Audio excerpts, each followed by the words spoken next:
Hello everybody, and welcome to the Late Night News with Go Indie Now for June Woo! 2022. This is our pilgrimage into the summertime, and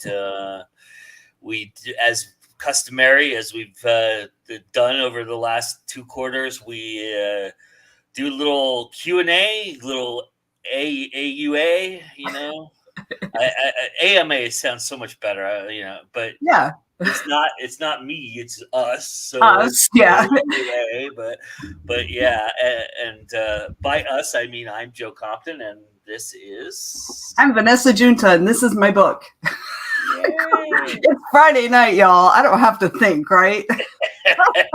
That's the thing I don't have to do. We see some people in the chat. We got Miss A.F. Stewart, we got Daryl Ball, we got Rebecca Jonesy. All of you, welcome. Please, this is your opportunity to ask us anything you want. We have a great marketing tip ahead of you as well with CL Kennich, where she did the very same thing with her audience and answered some really, really incredible marketing questions and has some really good. Why don't I show off my book? Because I don't have one, Rebecca. They're all in storage, so I have to pull them out of storage. But yeah, because when I moved and got out of That other everywhere, place. that other place, I had to. It was a pandemic, so I wasn't going to take them anywhere. So Right. I just figured they'd be better off in storage, so I don't have to move a whole lot of more stuff. So You should go raid your storage and get one or two copies. I absolutely do need to do that and have one handy for sure. That's definitely for sure. And I gotta order some more too. So that's going to happen soon as well. But because October is going to get here faster than I want it to, and and the last time Hartness asked me for a book, I didn't have it. And, people ask me, and especially if John Hartness asks you for a book, you better have a fucking book. You better have a fucking book, man. But don't fuck around like that. Are you gonna have an author's table? No. Oh, what do you mean? No. What is that? Because I'm going to be so busy. I mean, hopefully I'm going to be so busy. You are going to be busy. We're going to put you out to work. Don't even worry about that. Yeah, I'm doing the panels this year, everybody. So I'm officially a guest. So I am doing a lot of the panels at Multiverse. And then, of course, we're going to do This Week in Indies on the Sunday morning there. And I already actually talked to the people at the West End, and so they were pretty cool about everything. So nice. Yeah, so we'll see. Where are you going to do it? On that patio behind the restaurant there. That'd be nice. I hope it doesn't rain. Yeah, that would be the only thing, right? But we'll go where we went to last time, if that's the case, which is on that little mezzanine where they had the projector of the Multiverse logo in the background. That worked out pretty good last time. But I mean, this time, because we'll have a live panel there. Maddie will be there, and we'll have other people there. I think Mr. Magoo said he would join me. Bob Magoo would join us. So, and Adam Gaffin, I think, said he would do that. So, Yeah, I mean, a whole bunch of the people who are regulars for you are, at least those of us who are on the, east of the Mississippi, going to be a whole bunch of people there. And I'm staying at the hotel this year as well. So no running back and forth. It's quite possible that Jim Nettles and I will wake up during the panel at This Week in Indies. So, Rebecca's mad at me. My publisher is upset, but I just don't have enough books right now. I mean, when the third book comes out and the fantasy series comes out, then starts coming out, then I'll be ready. How many books do you have? Right now, I only have the one technically. I have two technically, but one that we're reworking right now to. So it's not published again, right? Yeah. So the one out there that's published, although the second, and I probably shouldn't say this. Rebecca's probably gonna get mad at me for saying this too, but there you can get the audiobook of the very first one if you wanted to still, because that's not part of the deal with Three Furious Press, but. We are reworking the first book, and then I actually wrote some words today, Rebecca. You should be proud of me for the third book. So I I actually posted on Facebook that I was real excited because one of the coolest things I think you saw Whoa, it. I saw that. Talk, say it. Yeah. Yeah. One of the coolest things I think for writers that's interesting is the idea of when you write an Easter egg or you reference something from a previous book, and yeah, it's an inside joke right now because I'm the only one who got it, but it feels like a magic trick, right? Yeah. It just feels like sleight of hand, and it's the closest I'll ever come to actually performing a magic trick. So I'm pretty happy about that. So It's one of my favorite things. yeah, me too. But Venessa also encourages him to promote his audiobook. And honestly, you know what? You should bring some copies because you could, a whole bunch of people who have authors' tables. Yeah. You could probably just ask them if you can leave books on their table and you can just stop by, and sit down when you have time. I'm sure that that could be worked out. Yeah, yeah, maybe we'll, I we'll figure mean, that out. it's not like you don't know anybody there. Right, yeah. I think I I mean, know the entire authors table row to be I quite know, and also like pretty much all the staff. right. So Yeah. I mean, it's like, yes, Plus, it would be pretty cool to see Jesse and Allie walk out with one of my books because they do their nice little stacks at the end of the night. yes, So and they totally would too. They totally yeah. would. So, But anyway, so we're here. I mean, nobody's asking us questions. Everybody's just talking, and although but Rebecca's doing a really good job of bashing you on the head, I yes, approve. yes, she is. I approve of Rebecca. Get a proxy to sell for you, and you can sell audiobooks too. Yeah, Yeah. yeah. I have the QR thing. That's again in my storage, but yeah, I have it. Yeah, So I mean, you could just set that up on somebody's table with some good graphics. yeah, I'm sure. I'm sure Nettles would be happy to let me. Nettles doesn't often actually have a table. He did last year, but so many times when I've come to a con, Jim will be like, I don't have a table, but somehow he magically ends up on a table somewhere. I don't know how it works. It's like magic. But yes, bring your stuff, Joe. We will take care of you. You know we will. Yeah, that's going to be a lot of fun. I'm really excited for that. Yeah, for those of you who don't know, we're talking about Multiverse Con, which is in Atlanta mid-October. He does listen to me I'm sure at some point that will stop, but he does kind of listen to me sometimes. So I will keep doing that, Rebecca. I got you. But anyway, Multiverse Con is in mid-October. It's like the 13th through the 15th, something like that weekend, here in Atlanta. It is a fabulous con. We're still in the early years. Our very first year was 2019, 5 months before the pandemic. So, and in 2020, we did an awesome online version. We did a virtual version that just honestly yeah, okay, I might be a little biased, but even objectively, our virtual event was probably one of the best put on. You know what I said. I was there. Venessa was kind enough to let me into some of the rooms and experience a few of the events there, and what I experienced made me make sure that I put Multiverse on the rotation because that was super important, and I thought it was an amazing way. And I thought last year's con in person was absolutely stellar. It was one of my favorite things I've done in a long time, and I really loved it. So it'll always be in my heart. You just came back from Con Carolinas. Hopefully you're in the total clear. Are you? You're not. So far, I'm still negative. I should actually probably check on Jesse because I know he popped positive on Saturday, so he didn't even get to enjoy the con. He just stayed in his room. But and Allie too, both of them. They just because they were rooming together, so they were So far, I'm in the clear.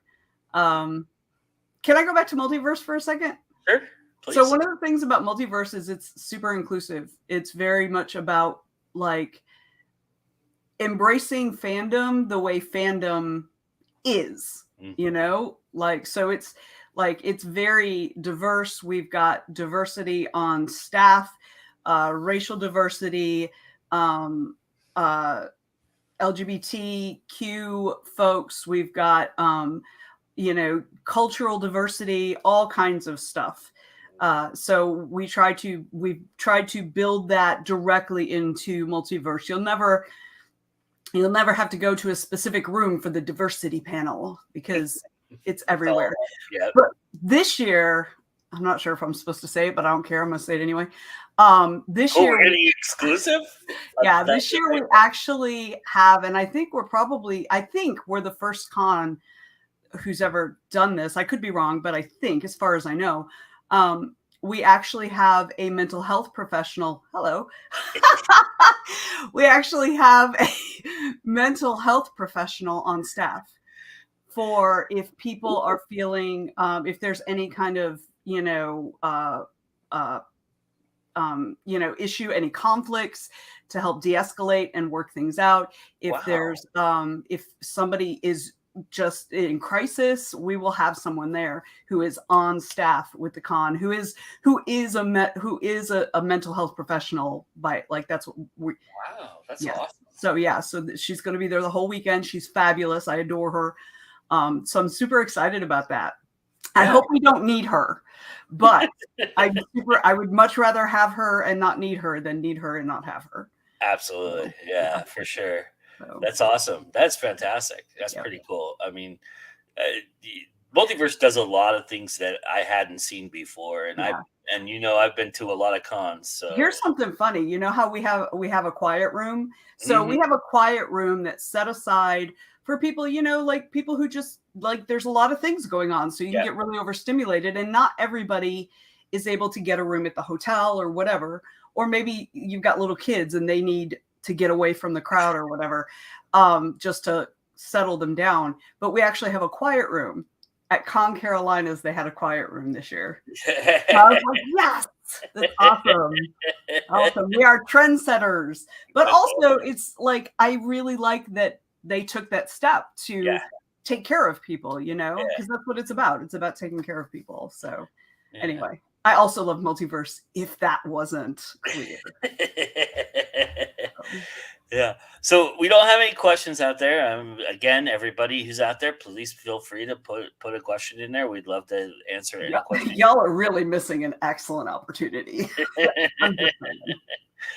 So we talked beforehand if this was the case. So I don't know. Do you want to start with I want to ask first. Okay. So I met Joe. How did I meet Joe? Oh, Jim Nettles recommended me that I sign up for the Sunday one. This Week in Indies. Yeah, This Week in Indies.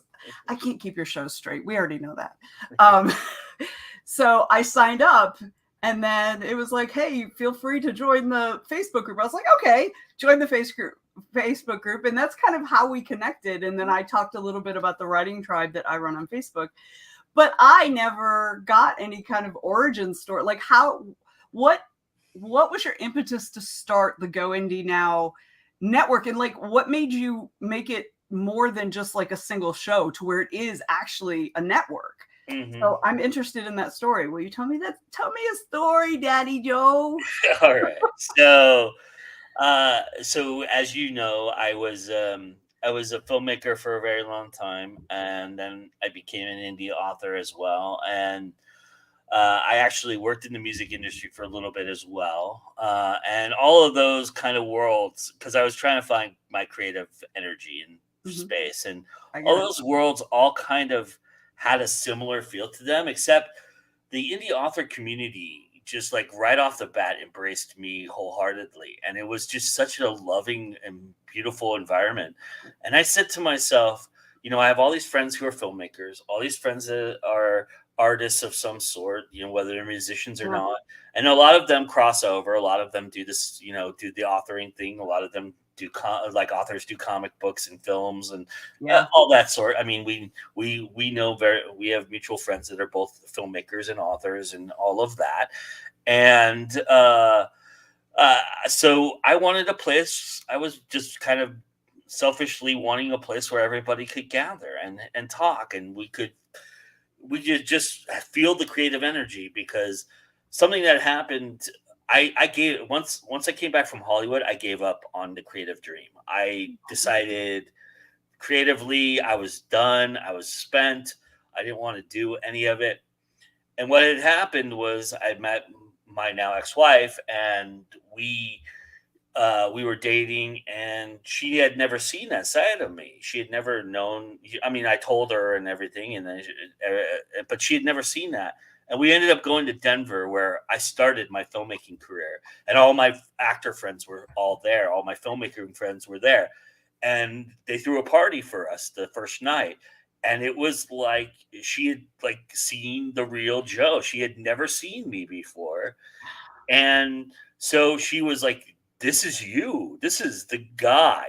I felt. She's like, "I fell in love with you the moment you started talking about films and everything like that, and with these people, because the energy was just palpable, and it was there. It was you could Mhm. feel it, you could hold it, and so that kind of sparked an idea for me to kind of get back into it, and that's when I put out the first novel that we were just talking about, and in that process, I was promoting it through Facebook and Instagram, Right. and well, actually, Instagram wasn't around that much then. It was Twitter and Facebook mostly, Mhm. and MySpace was on the tail end of Oh, that. yeah.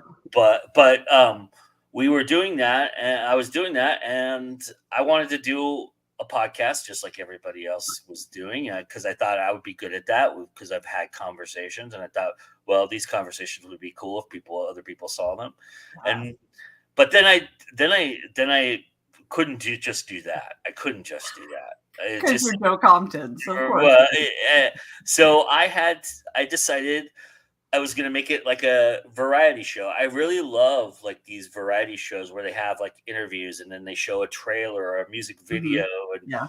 so that's how it started. I did what was deemed Time to Go Indie Now was the name of the show. We did about 67 and 70 episodes of that. And in that time period, then we started doing panels. And I actually then there was an online convention called Brains to Books, and Mhm. I volunteered. I said, you know what? Let's see how viable this being online is. Right? I volunteered to be live for 72 hours. I was virtually live for 72 hours doing this basically, and And you didn't sleep? I I slept very little. It was like 6 hours that entire weekend. Yeah, by Sunday, I was totally incoherent, and I was falling asleep on the air and everything like that.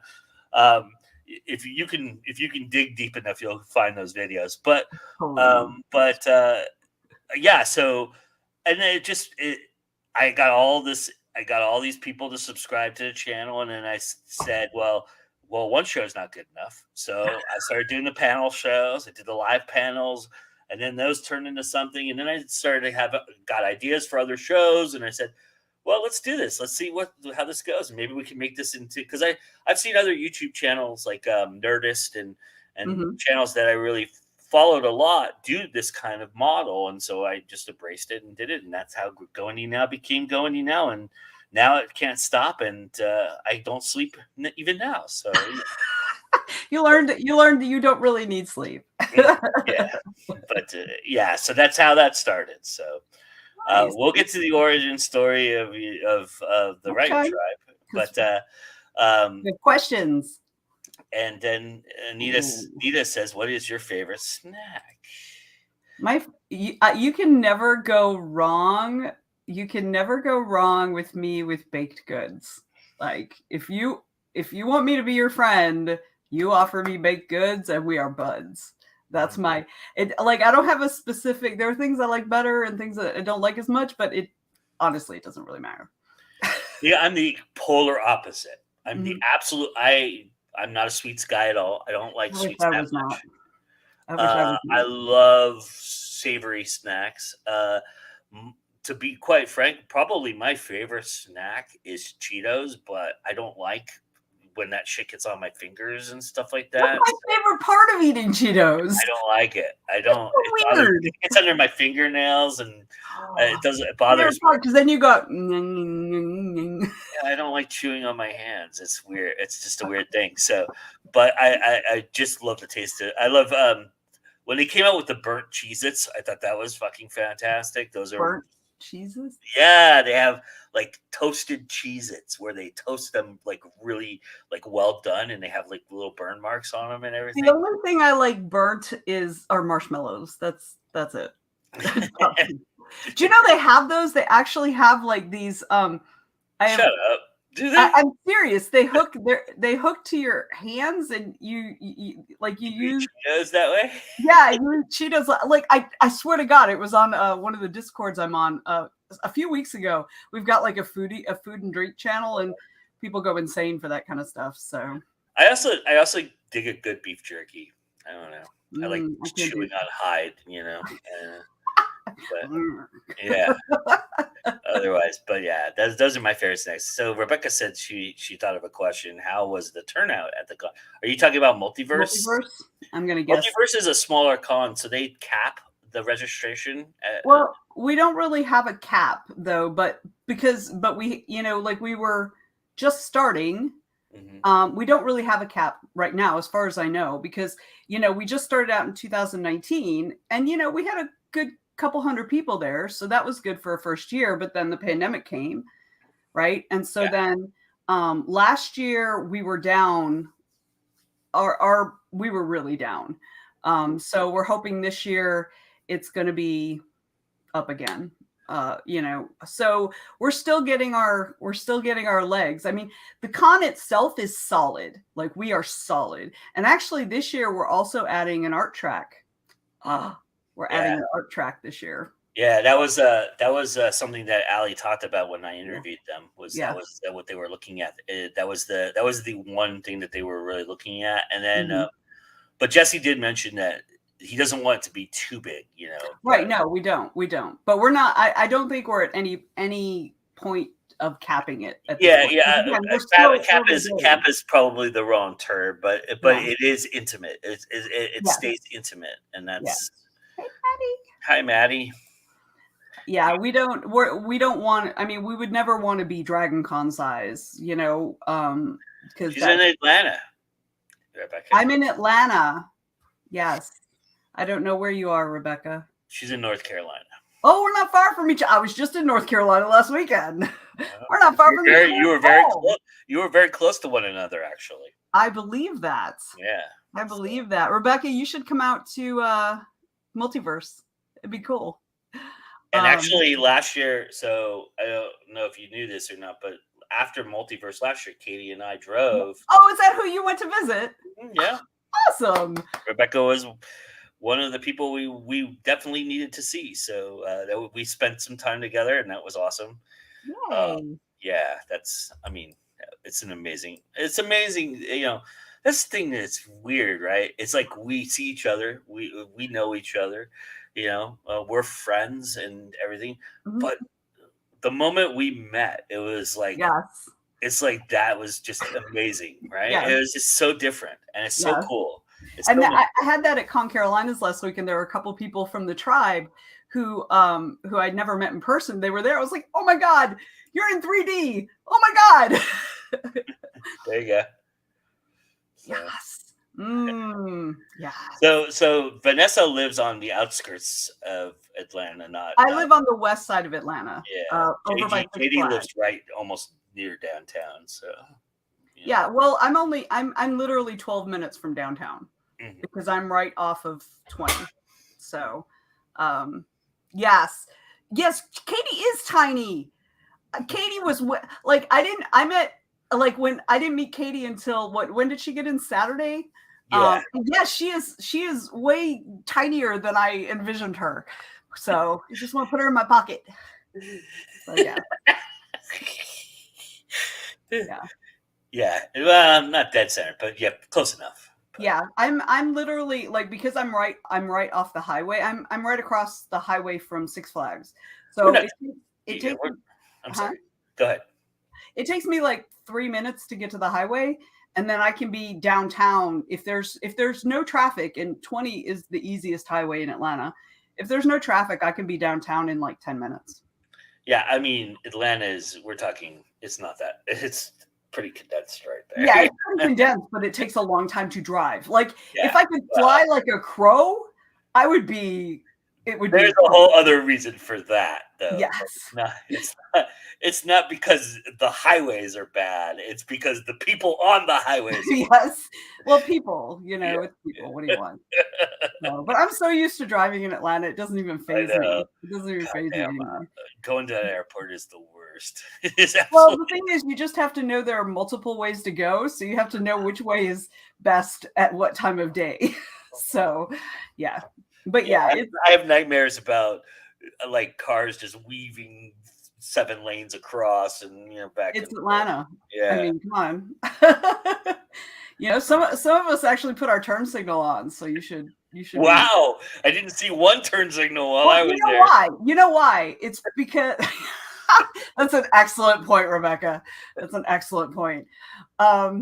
But you know why people do that? It's because people in Atlanta are assholes. Because Yeah. if you put your turn signal on, even if there's plenty of room, that fucker will speed up so you can't get in as soon as you put your turn signal on. So that's why a lot of people don't use turn signals. Yes, I I've don't heard. care. I put my turn signal and I go in anyway. It's like, Yeah, you're behind me. You hit me. It's your fault. It don't matter. yeah, I've heard that explanation Yeah. before. I Yeah. got good insurance.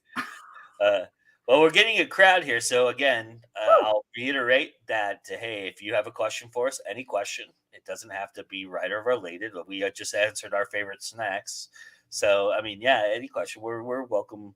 We're welcoming that, and in the meantime, I Offended. I'm gonna ask Vanessa the same question as she asked me, but about her thing, and that is the writing tribe. And I've always been curious because I don't think you've ever told me how it got started, uh, and I know you said it's kind of mundane, but It is. It's kind of mundane.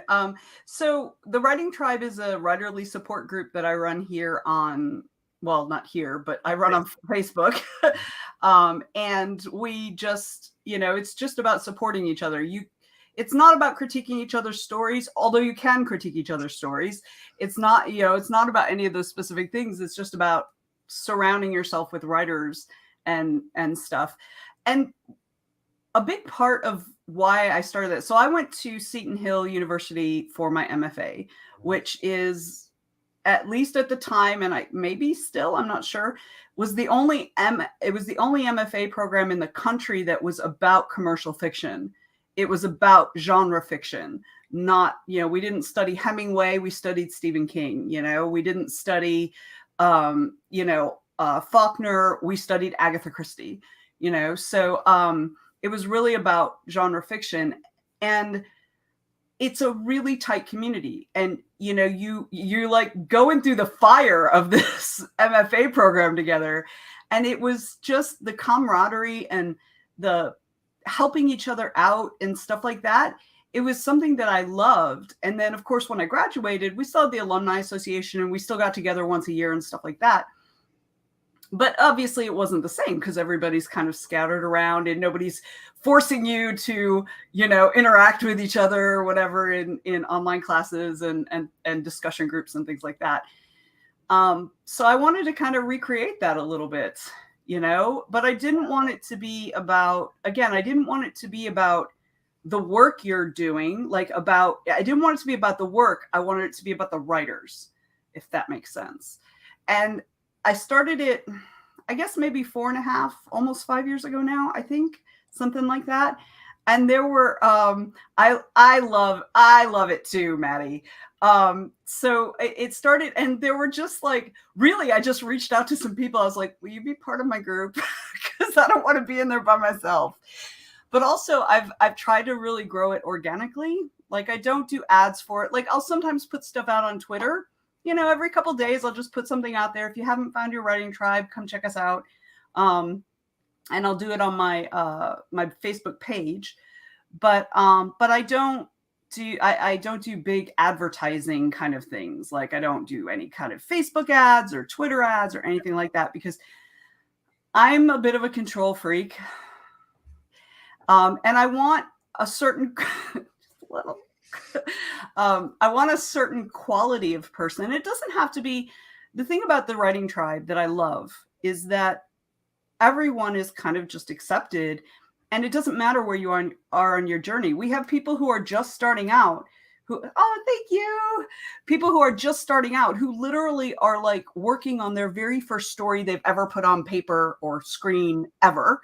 Yep. And then we have people who are best-selling authors, like have 30 books out, and who live off of their money, from their writing. So we have just like, and we've got a whole bunch of indie authors and a few traditional authors and a bunch of hybrid authors. And so we have just such a wide range of people. You can ask almost anything in there and someone will give you some good, we input. have screenwriters in there. We have Poets. we have short story artists. Oh my God, I so always many. call them short story artists because I think it just sounds such a like a It cool sounds way. very fancy. Yeah, right. So, but Rebecca does have a question for us. She said, "How do we feel about David Bowie?" I love David Bowie, and I am still not over his death. I'm still not. I have actually a tragically funny story about David. The universe did not want me to see David Bowie live. Oh, really? Yes, twice I had tickets to his shows, twice in my life. First one was the Glass Spider Tour. Ooh. I know, right? Here in Atlanta. I was poor at the time. It was between when I was in high school and when I was in college, because I took 3 years off because I was not ready for college. And like so many 18-year-olds. And I had tickets. So like, I worked in like a grocery store and like just, I was typical dumb kid who had no money. And so I had bought a ticket, and a friend of mine had bought a ticket, and we were going to go to the show. Well, she ended up flaking out. I don't remember what she ended up doing. She ended up leaving town for, I don't know, a guy or something. I don't know. But my car broke down the day before. Oh. And this was pre-internet. So there was no easy way to find a ride or, find somebody who was going or even sell your ticket. So I ended up eating the cost of the ticket and not going to the show. I was really upset. So my husband and I lived down in Fort Lauderdale, and he came through Miami. And I was super excited. I got really good seats. They were like 7th row or something. It was insane. It was fabulous. So we get there, and I'm so excited, and we sit through the crappy first act. No, I don't know. I don't even remember who it was, but I don't want to see them. I want to see David Bowie. So I'm super excited, and they're doing the change out, and then a guy fell from one of the catwalks onto the stage. I mean, we didn't see it. It was behind what they were doing. And so of course, David canceled the show because the guy ended up dying. The guy apparently also was high on coke. Crazy. But so like, I never got to see David Bowie, and that's tragic. I'm still not over. You're really gonna not like me anymore. No, I'm gonna love you because you're gonna tell me an awesome story about how you got to see him and how it was fabulous. Just because I didn't get to see him doesn't mean I don't want anybody else to have seen him. So I was in Hollywood. This was when I was just starting to work there, and we went to the Viper Room. And I've never seen. Let me preface this: I've never seen David Bowie, but I have seen Ziggy Stardust. He did an impromptu private show where he did the entire Ziggy Stardust catalog, virtually almost every song, and we had no idea that it was happening, and guess who introduced him? You'll never guess who introduced him. I have no idea. Johnny Depp introduced him. Are you serious? Yeah, Johnny Depp came out with his band. I don't remember the name of his band, but again, I was just there to be there, and they did a set. They did like 20-minute set or 30-minute set, acoustically too. They didn't even plug in, and then Stardust came out, cool. and it's weird seeing Stardust in a small club because I remember as a kid him being so vivacious and huge, and but it was really, from what everybody was telling me, it's like the best performance he's ever given as Ziggy Stardust, and so yeah, that was the one time. I love that for you. I was a big Bowie guy because I was a big 80s guy, but I just never never thought of seeing him. Like I never thought of seeing a Duran Duran or Weirdo. Depeche Mode, and the Weirdo. only times I got to see them is I got dragged to them by girlfriends or dates, and that's the time I saw them. And I'm like going to myself, why wouldn't I want to see this? They're I mean, awesome live. Depeche Mode was fucking Yeah. phenomenal live, and Yeah. I saw them with She Gets Revenge. I didn't see The they're an awesome like pseudo 80s band, but they're now they did all their music in the 2000s, and Mhm. wow, what a show. That was Yeah. fucking phenomenal. I was like, this is I'm like, what the hell's wrong with me? Why I don't know didn't what's wrong with you. yeah, I don't Weirdo. either. But anyway, so but yeah, that's my David Bowie story. That's the only thing that one of the rare times that I get lucky and do that, and That kind of was thing. so cool. I so prefer smaller venue shows like that. I much prefer those. I'm a huge Duran, like I'm a huge Duran Mhm. fan. I'm dyed in the wool Duranie. When I was young, another time I had ticket to the 1984 show, the Seven and the Ragged Tiger show. Me Uh, and a bunch of my friends, I was a freshman in high school, and a bunch of us had gotten tickets, and we were all going to go, and my mom fucking grounded me the night before.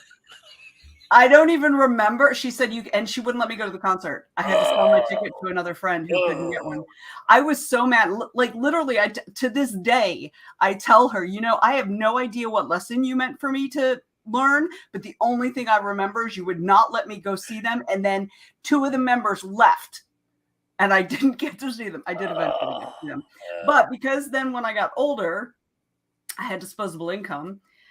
When they put out their 2004 album Astronauts, your bitch followed them around the country. nice.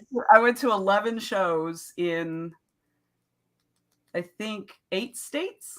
I think. That's fantastic. Yeah, it was fun. It was a good Oh, I bet. time. I bet. So I've got another story if you want to hear another story. Yeah, please. Yeah. So one of the things that they were doing on that tour is, they do this. They do VIP packages on every tour, but Sure. this tour was when they were first doing them, and so they would offer everybody who bought a VIP had potential, like they did like a raffle thing for a meet and greet, and so they would give 4 or 5 meet and greets, and then you could take one other VIP member with you. So there'd be 10 of you or maybe 12 of you or something like that. So a whole bunch of us had done this Duran Duran fan convention the year before or 2 years before, something like that. And so we decided we were all going to converge on Chicago. A whole bunch of us did a whole bunch of shows in a bunch of different places, but we all decided we were all going to go to Chicago, and we were all going to do VIP. And so we did that. And so, so Nick Rhodes, the keyboard player of Duran Duran, is a big art buff. Like every kind of art he's got his fingers in. He loves art. And so back in the 80s, he played with Polaroid photos, because how you can draw on a Polaroid when it's still developing and it ends up coming up weird. So he did this. He actually did a gallery showing of them, but he also created a book called Interference. I had happened to, a couple years earlier, prior to the 2004 tour, I had found one on Amazon, like a seller on Amazon, and they were selling them for $35. And I was like, hell yeah. So I had carried this thing around in a gallon-sized Ziploc bag with a Sharpie to all the shows I'd gone to. And so we get to the Chicago show. And I had done VIP for several. Like I said, I had disposable income at the time. I had done VIP for several, and I brought that little thing with me every time. We get to Chicago, we walk, and we actually all stayed at a hotel that was across the big parking lot from the venue. And we all get in line, and they pulled me for the VIP, for the meet and greet. And I'd left the fucking book in my room. I was so mad, y'all. I was so mad. So, yeah. Oh my gosh. Mad, Oh, yeah. that sucks. So it was still fun. I chose one of the girls who had never met them before. I'd met them before a couple times, but there's one chick who was there and she had never met them. So we went, oh, I had one of those carnival mirrors. Yeah, I feel you, Anita. I feel you in my heart. So yeah, That's so awesome. yep. Yeah, the best show I've ever seen was a small club show. It was the Ramones, and it was a small club in Wilmington, North Carolina, and I'll never forget it. The atmosphere was unlike anything I had ever experienced. Mhm. And I don't even remember who opened for them. It was some punk band, but I don't even remember. And it was pretty good that I remember, but I don't remember the name of the band or anything. And that all I remember was the very beginning. Like everybody was waiting. The stage, there's nothing on the stage. There's literally nothing other than the drum kit and the Mhm. microphone stands in there, and everybody's going, "Are we at the right place?" Because they didn't have any banners up or nothing, right? And all you hear, like the lights go down, everybody's like freaking out because it's like people do when lights go down Right. and stuff, and it's like 10 seconds of silence, like nothing, right? And it was like, And what the hell? and then all you hear is the theme to the Good, Bad, and the Ugly, which is the theme they come out to, and then you see this wave of smog of fog, Smoke. like Yeah. yeah, it just all and it fills the entire place, like you can't see in front of your face. The Wow. smoke is everywhere, right? And you're hearing the theme going dun dun dun dun dun dun dun dun, right? And then all you hear is Joey Ramone. You hear the feedback from the guitar, and you hear Joey Ramone go 1, 2, 3, 4, and he leans out into the smoke, like literally his microphone and him lean out through the smoke, and he's the only thing you see, and They they just just white go. and Joy Ramone. They just go for 45. I'm literally like this, right? Right. He's right here. Like his knee is like literally gonna knee me right in the face. It's so amazing. It was so amazing. And they went for 40. They didn't stop. They went for 45 minutes. I mean, he did his little thing, I hear from underneath here there was a pet cemetery, and he does all the little intro things that he does for the songs. And then 1, 2, 3, 4, and they just went for 40. It was awesome. And like as soon as they go, right, the entire place is bouncing. And Yes. and like you can see the rafters shaking, and the tables got knocked over, and then when they start really getting into it, everybody starts pitting. But it was Yeah. just like it was like the most insane energy I've ever been in my entire life. It was crazy. That is freaking awesome. That Yeah, is it freaking was, awesome. and it was the smallest club you could be, like literally. It probably had 200 people in it, maybe. Wow. Those are Yeah, the best. Those are the best. yeah. You know Although what else? Go ahead. I have learned that I'm getting a little too old for those kind of shows because Yeah, me too. those kind of shows tend to be general admission, and Yeah, my old legs just do not like that anymore. Because it would be okay if it was just for the show, but it's yeah, not. You got to get there, early enough to get a good spot, and then you got to stand and hold your spot, yeah. and then you got the whole show, and then you got to walk your old ass out. And I'm just like, oh, girl, no, give me a chair. Yeah, the last one of those I did was Gojira and Slayer, so you can imagine. And I Oh my literally halfway god. through Slayer set, which I never would have done in my youth. I would have been there to the end. Oh, But halfway through the set, I had to go to the snack bar and get water. I was dying. It was yes. like it's crazy how Yeah, how old we get. But right. I was gonna say, what else is really great is the marketing tip from CL Cannon. That's exactly what I was going to ask you about. Yeah, so why don't we do that, and then we'll come back and wrap things up. And so, if you have any last minute questions, guys, now's the time to get them Right. in. So, Or we can just talk about whatever. yeah, we can Fine. do that Whatever. too. We obviously can do that. But All right. Bring yeah, I on mean, CL this became an impromptu Joe's Bar all of a sudden, but that's all right. Here we go, everybody. Hey guys, CL Cannon here from Fiction Atlas Press, bringing you your monthly marketing tip.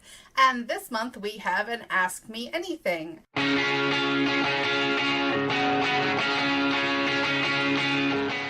The first question comes from Isra Stravenhart. I hope I said your name right. What is the best-selling genre in your opinion right now? This is kind of a doozy because as trends rise and fall, the answer kind of fluctuates. But I was going to say romance. Romance is pretty much always going to be top dog. They sell the most. They will probably always be top dog. But it's just, it's just that popular. But that doesn't mean that you need to kind of scrap what you're doing right now and go write romance. Especially contemporary romance is a very competitive really saturated genre, so it's hard to break into because of that. I'm kind of the opinion that you should write what you want to write, because there's room in every genre for a great story, and it really depends on how you present the product and how you market the product to whether or not it's going to be a bestseller. It's not as dependent on genre. Of course, there are some things that are not as popular, but for the most part, almost any book can be a bestseller in its category and sell plenty of books for the author if the marketing is done right, if it has a cover that is appealing and on genre, if it has a compelling blurb, and if the story is good. So, you know, I can give a couple predictions. Here are some genres that I think are doing really well right now. Fantasy romance, fantasy retellings, and mythological reimaginings are doing really good. Psychological thrillers are doing great. Paranormal cozies are on the rise. And there's rom-coms that are doing really great right now. And for sci-fi, there's First Contact that's doing really, really good right now. Some genres that I know are a little bit stagnant at the moment are post-apocalyptic and dystopian, which that's no surprise because look at the world we're living in right now. And superhero is surprisingly not doing very well, even with the popularity of Marvel and DC and all these movies that are coming out with superheroes. It just hasn't really seen an uptick, and hard sci-fi is not doing so well right now. Okay, our next question is from Jenna McCall, and she says, what makes the best kind of reader magnet? A bonus scene, same world novella, same genre novella, a book, etc. And what if you aren't as productive as so many are and are limited to what you can create? How to prioritize? Okay. This greatly depends on your goals and what you want your subscribers to do and where you advertise. Bonus scenes are great for the back of your book. You've actually built trust with that subscriber, with that person who has read your book, and getting them onto your list is really important because those are going to be your most engaged subscribers usually. It's kind of like a reward for reading your book. You've built that level of trust. Now here's some more. Go look at what else I can do with them. Same world and same character novellas are wonderful for introducing your world and your characters to new readers and getting them excited to read your full series or your full story. And these would be your main landing pages for like on your website, ones that you're going to use for like swaps on Story Origin and places like that, and BookFunnel, and ones that you're going to use for things if you're going to be targeting like social media ads. These are the ones that are going to really introduce what you have to offer. Same genre novellas are best when you want to show off your writing style. This gains new fans, and it's perfect for those especially who are not as prolific and write short stories or who write standalones instead of series. And if you don't have a lot of content, you don't really need to focus on having multiple magnets coming in. You only really need to focus on one. A same genre magnet will do just as fine as any of the other ones, and it's really easy to do. You can use a short story or something that you've got the rights back to that you've written before. And it's not about quantity. Especially in this case, it's about quality. So really make that shine so you can show them what you can do. Okay, the third question we have is from Tracy Lovelet. And it says, what are your top 3 tips for getting readers to sign up and engage with your newsletter? Well, first off, you want to target the right readers to your newsletter. You want to target people who are genuinely interested in your genre. Think of this as like an arrow. If you're shooting an arrow, and you want to win the game, you're going to try to shoot that arrow as close to the middle of the target as you can get. And that's kind of what this sort of marketing is. It's getting people, the right people, right there where you want them. You can do this by genre targeting your marketing efforts, either with genre targeted giveaways, group swaps and events like on Story Origin or BookFunnel, or via really targeted social media ads where you use comparable authors and people who are interested in things that are similar to what you're doing. So now, once you've gotten the right people to your newsletter, you need to keep their attention. And to do this, that means contacting them regularly and being predictable, which I know sounds like a bad thing. It sounds bad to be predictable, but in this case, it's a good thing. This means asking questions and providing with some sort of value. Some of the things that I do with my list, I do monthly polls that are really fun. They're not very serious. There's a lot of GIFs, and I try to make it kind of humorous, but also gives me good data on the things that they like the fantasy characters that they love, the relationships that they love, what weapons they like. You can really tailor that to your own content. My Goodreads reviews, I read so many books a month and I just stick my reviews in there. All I have to do is kind of copy and paste them in there, so it's really easy, fun content that's engaging. I do 3 to 5 swaps with other authors every newsletter, so I put those in there. Those are usually free or discounted books. That is some value for them. If I'm participating in any book fairs or sales, or if I have any giveaways that I'm participating in, those will all be there. Once a month I do a blog post with 10 free books from other authors in my genre, so that's helping me keep them on genre, providing them value, and I'm helping other authors, which is really awesome. I also use Amazon affiliate links, so I actually get a little bit of money if they click on them, which is awesome too. I also always ask them how they're doing, and this is really important. I encourage them to share with me how they're doing, and I encourage them to reply to me, which helps my deliverability, and it helps me connect with them on a better level and get to know them. So make sure you're also providing things besides buy my book info. That gets really old. You can have it in there like one time, you can highlight what you've got going on, but you also want to do other things that provide value to your reader. I have a short section at the top of mine where I just tell them a little bit about my life and what's going on. It doesn't have to be glamorous or anything. It can just be trivial. It just helps humanize you. So I mentioned being predictable and consistent. What I mean by this is that you need to set up a schedule for your newsletter.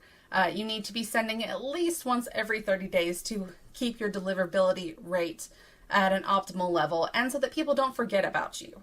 It also really helps to create a template or templates according on how many that you want to send a month, and that way you already kind of have a set amount of things and your reader knows what to expect because it's in a way that they get used to after a while, and it's easy to just drop the information in when you're building it and not have to take 4 hours to make your newsletter. Okay, our last question is from Jennifer Schlag, and it's, what form of marketing or promotion do you find to be the most successful and won't cost us a fortune to use? This is a double-edged sword because you have to spend money to make money, but you can at least barter something or learn new skills. Literally, there's always a trade-off somewhere. One free and really effective marketing tool is author collaboration. This can be newsletter swaps, BookBub swaps, social media swaps. This can be group takeovers or even interviewing each other on your social media or on your YouTube channel or even in your blog or your newsletter. That really works. Another tool is contacting bloggers or podcasters or people who are like YouTube hosts for shows kind of like Joe. Contact them. They're usually always free. You can also try cutting costs by learning to do some things yourself that you might be hiring out for, like interior formatting. You can get Vellum if you have Mac, which I really suggest. There's also Atticus out there, which I am not as much a fan of, but it is an easier way to format. There's also Derek Murphy has some great things on his website about being able to format in Word. You can also write your own blurb if you hire out for that. You can make your own promotional graphics. I really recommend getting something like Canva or BookBrush because those make it really easy and it kind of takes the learning curve off of making your own graphics. One great place that I'm going to tell you about that can help you with cover costs is, and I never say this right, I hope I say it right, Millib Art and Get Covers. They have fantastic designers that really work with you. They're really affordable. Get Covers, I think, starts at $10. It's $10 to $35. And Millib Art, I think, is around $200, but they're fabulous. Some of my best-selling covers are from them, and I do not spend an arm and a leg. You don't have to spend $1,000 for a good marketable cover. They know what they're doing, and I really recommend them. And the last tip I have for this is you can also look for local signings. You can usually do them for free or really cheap by doing the signings at your local library, at bookstores, at small businesses, or even at like a flea market booth. There's lots of really cheap ways that you can get out there, meet people in the public, develop these relationships, and sell some physical books. As always, you can email me at info@fiction-atlas.com. If you have any questions, I'm very happy to help you with any of your marketing needs. I also am leaving my websites below, clcannon.net for all my author stuff, and Fiction Atlas for everything publishing and author services. I hope you guys have a great month. I'll see you next time. Bye. There you go. I love her stuff. Really good stuff there. There's some really good stuff there. I can't thank her enough for doing that each and every month for this show, and it's really awesome. And I can say with definitive stamping that she will be back with us in the fall to do more tips every time we did this show, and so we're real excited about that. As I've also asked Venessa to join us every once in a while when we need to, and she's happy to do so, and so we're real excited about that. It's awesome, and I won't tease September right now, but I have something special in the works, everybody, for September. So that is totally teasing it. What are you talking about? I hate it when you do that. Should I just say it? Should I just say it? Yes, say it. All right. So my plan is in September that Katie and Venessa do the show together to start our season, to reinvigorate late night news. So that should be a really great show. Two of the smartest people on this planet that I know. So I'm real excited about having both of them do that. So that would be a lot of fun. So everybody make sure that you mark your calendars. I believe it's September 10th was the date. Good, because Dragon Con is the weekend before, and I will not be available. available. No, it won't be Labor Day weekend for sure. No. Yeah. But I might be recovered by the 10th. Yeah. We'll see.